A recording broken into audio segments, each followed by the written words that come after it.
एक लायक बेटा 21 पीढ़ी को, पूरा कुटुंब खानदान को तार देता है। एक लायक, और एक नालायक सारे कुटुंब खानदान को बदनाम बर्बाद भी कर देता है।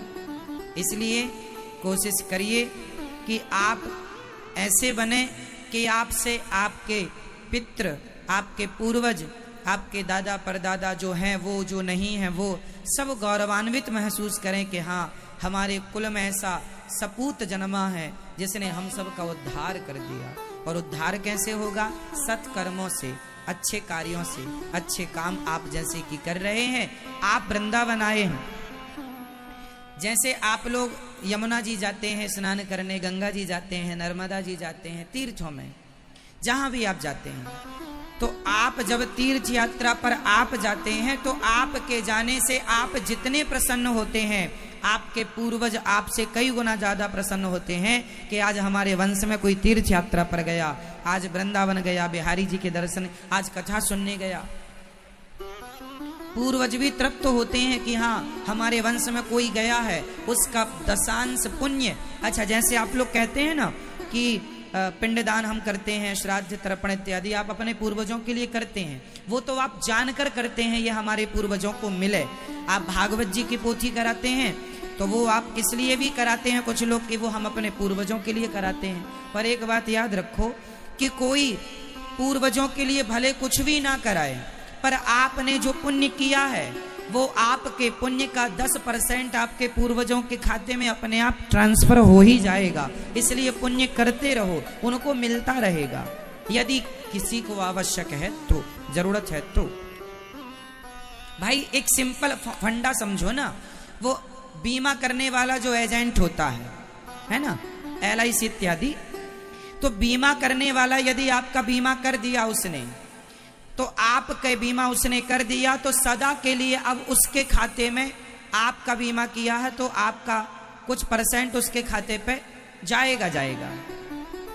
हाँ या ना, सदा के लिए परमानेंट हो गया। अब वो कुछ भी करे ना करे, अब आपने यदि डाला है तो उसके % से वो उसके खाते पे ट्रांसफर सदा के लिए होता रहेगा। बाप दादों से हमें जन्म मिला है तो हमारा पुण्य उनके खाते में 10% ट्रांसफर होता ही रहेगा। आप करते रहो।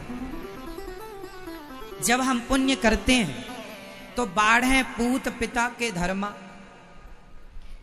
ये कहावत तो सुनी होगी आपने।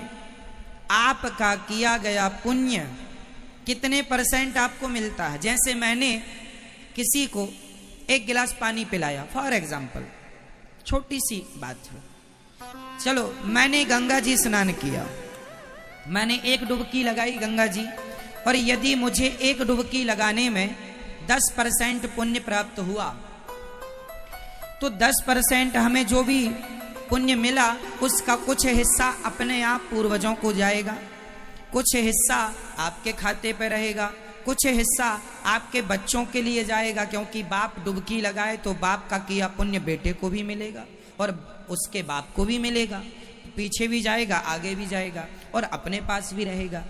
तो हमारे द्वारा किया गया छोटा बड़ा पुण्य सब परिवार में बट जाता है। पत्नी का पुण्य, वो माँ किसके लिए पुण्य करती है? बच्चों के लिए। तो माँ के पुण्य से बच्चे तरक्की करते हैं। कहते हैं माँ बाप यदि पुण्यशाली हैं तो माँ बाप के पुण्य से बच्चों की तरक्की होती है। बाढ़े पूत पिता के धर्म, ये कहावत है। माँ बाप धर्मात्मा हैं तो उस धर्म का फल उनके बच्चों को मिलता ही मिलता है, और माँ बाप पुण्य नहीं करते तो बच्चों को नहीं मिलता। इसलिए आपका, आपके पूर्वजों का, सबका भाग्य प्लस होता है तब व्यक्ति कुछ करता है। एकदम से राजयोग नहीं आ जाते। कोई व्यक्ति प्रधानमंत्री बन गया तो केवल उस प्रधानमंत्री व्यक्ति का ही पुण्य नहीं है, उसकी माँ का, उसके पिता का, पूर्वजों का, उसने जीवन में जो पुण्य किया सारा इकट्ठा हो गया, और उस पुण्य के बल पर व्यक्ति कोई बड़े पद पर, बड़ा नाम, बड़ी इज्जत, बड़ा काम करता है। सबके बस की बातें सब थोड़ी हैं कि सब कर लेंगे। हर काम सब नहीं कर सकता ना, क्या? तो उसी तरह ये, इसलिए हमारा केवल इस जन्म का पुण्य नहीं है, आज ये दास अनिरुद्ध आपको कथा सुना रहा है तो माता पिता गुरु जनों पूर्वजों की आशीर्वाद कृपा तो है, लेकिन पिछले जन्म का भी कोई पुण्य संग चल रहा है। इस जन्म का इतना पुण्य नहीं हो सकता कि ये दास आपकी सेवा कर सके। ये पुण्य कई जन्मों का संग पितामह भीष्म को बाणों की सैया मिल गई, क्योंकि उनका 21 जन्म पहले का पाप साथ साथ चल रहा था। पुण्य भी साथ साथ चलता है और पाप भी, जहां जिसको मौका मिला टपक जाता है। पितामह भीष्म से गलती हो गई, भरी सभा में द्रौपदी की साड़ी खींचती रही, चुपचाप बैठे रहे, पाप को मौका मिल गया, अब इसके पास जाऊंगा तो टपक गया। 21 जन्म पहले का पाप था वो, कि मरे हुए सांप को, तड़पते सांप को कांटों में फेंका था। ये पिछले जन्म का पाप नहीं था, 21 जन्म पुराना पाप था। परंतु मिला अब, तो हमें जो दंड मिल रहा है जरूरी नहीं है कि हमने आज कोई पाप किया है, हो सकता है हमारे 10 जन्म पहले का पाप हमें आज भोगना पड़े, हो सकता है कि 20 जन्म पहले का पुण्य हमें आज भोगना पड़े।